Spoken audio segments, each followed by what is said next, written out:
Hey everyone, I'm working to hit 1,000 subscribers and I need your help to get there. If you enjoy this content, please hit that subscribe button right now. If you're a general manager who watched Kazuma Okamoto sign with the Toronto Blue Jays and felt absolutely nothing, then I genuinely don't know what to tell you, because missing out on this deal might quietly become one of the biggest regrets of the decade. There are signings that make noise, and then there are signings that whisper at first, before slowly turning into a roar that shakes the league. Okamoto's 4-year, $60 million deal feels like the latter, the kind of contract that looks reasonable today and borderline outrageous in hindsight, when everyone suddenly asks how Toronto managed to get away with it. At 29 years old, with his entire professional life spent dominating the NPB, Okamoto arrives in Major League Baseball like a seasoned traveler rather than a wide-eyed tourist. He isn't coming to learn how to hit professional pitching, he's coming to test himself against a different accent of velocity and spin. There's a quiet confidence to that journey, and it's why I truly believe he could become the next MLB star that no one saw coming until it was already too late. What's up, everybody, and welcome back to the Blue Jays Report, where today we're diving deep into why Kazuma Okamoto feels destined to be one of the biggest breakout candidates of the 2026 season. Before we get into the heart of it, do me a favor and tap that like button, share this with a fellow Blue Jays fan, and smash that subscribe button if you want daily news, stories, and breakdowns right here on the Blue Jays Report.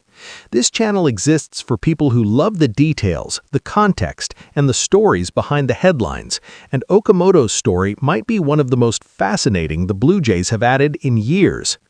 Okamoto walks into a Toronto clubhouse that still hums with the aftershock of a World Series appearance. This is a team that rediscovered its offensive identity last season, largely thanks to the influence of hitting coach David Popkins and a philosophy that treated every at-bat like a small act of resistance. The Blue Jays became irritating to pitch against, grinding counts, refusing to chase, and turning the simple act of getting on base into a kind of art form. By the end of the regular season, that approach delivered the #1 batting average and the #1 on-base percentage in all of Major League Baseball.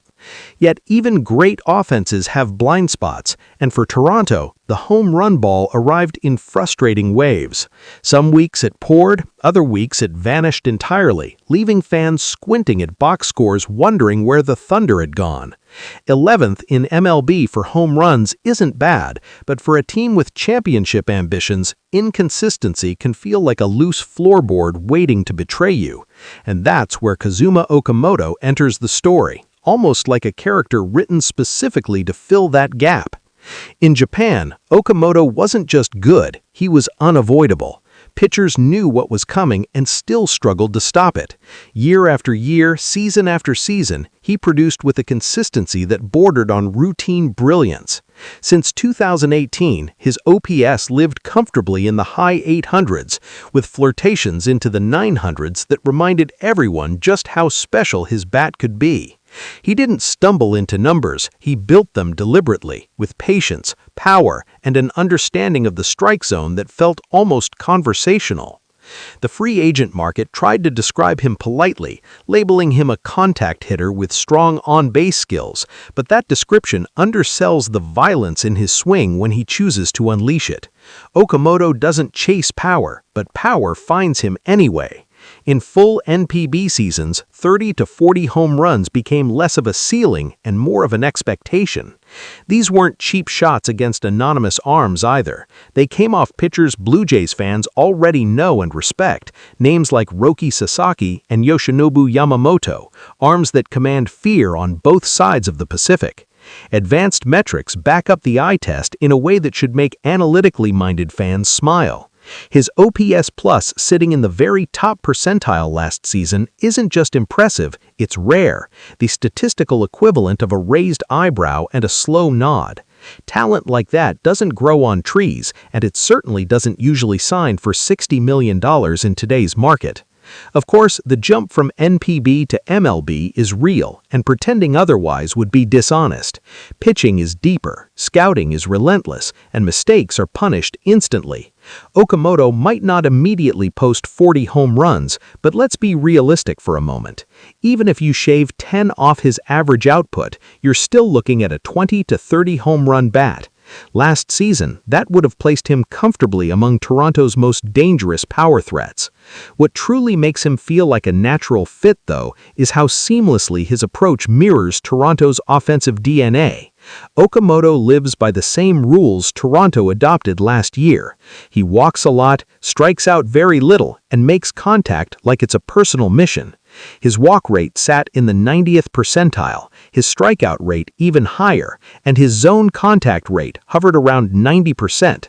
That's elite territory, especially when you line it up next to teammates like Ernie Clement and Vladimir Guerrero Jr., and realize he belongs in that conversation. Yes, there will be an adjustment period, and yes, the numbers may dip initially, but skill travels. Plate discipline travels. Power that comes from timing and balance travels. And when you combine all of that into one hitter, you get someone who doesn't need to be perfect to be productive. He simply needs to be himself. The departure of Bo Bichette to the New York Mets left more than a hole in the lineup. It left an identity question.